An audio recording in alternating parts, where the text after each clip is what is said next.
Israel security forces have shot dead a Palestinian man who killed 2 people in Tel Aviv bar. It followed a manhunt through the city. The bar attack was the latest in a string of deadly street assaults that have killed 13 people. So joining me live from Tel Aviv is Jotam Confina, who's a journalist at the Hertz Jotam. So, Jotam, tell us a bit more about what's gone on there. A purely chaotic scene in Tel Aviv yesterday when the 28-year-old Palestinian man from the West Bank decided to open fire at a bar in downtown Tel Aviv, and it was really one of the busiest nights. Thursday night is usually the busiest night in Tel Aviv, and he killed 2 people, as you mentioned, and multiple others were injured and taken away from the scene. And afterwards, a chaotic scene unfolded throughout the city, because normally in terrorist attacks like this, the Israeli security forces usually manage to neutralize the terrorists relatively shortly after. This time around, it took them 9 hours. So you can imagine a massive city with a terrorist on the loose and 1,000 troops, both police and military and elite forces from the military, hunting down this terrorist while civilians are on the street being told to go inside. But of course, some don't really know what to do. They're afraid. They're caught far away from their home.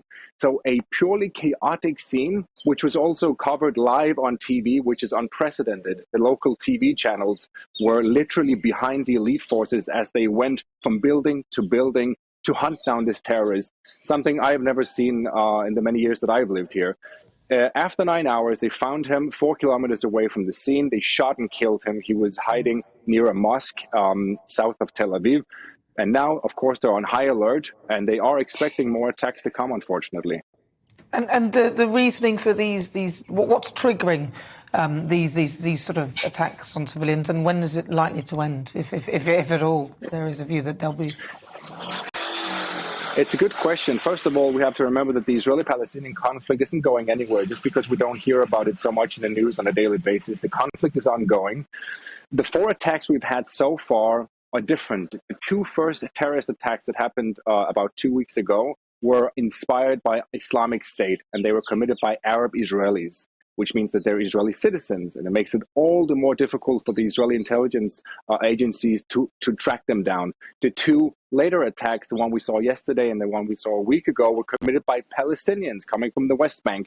So they aren't coordinated. It's not like the Intifada back in the early 2000s. It's not orchestrated by Hamas or Islamic Jihad, the 2 terror organizations that operate in Gaza.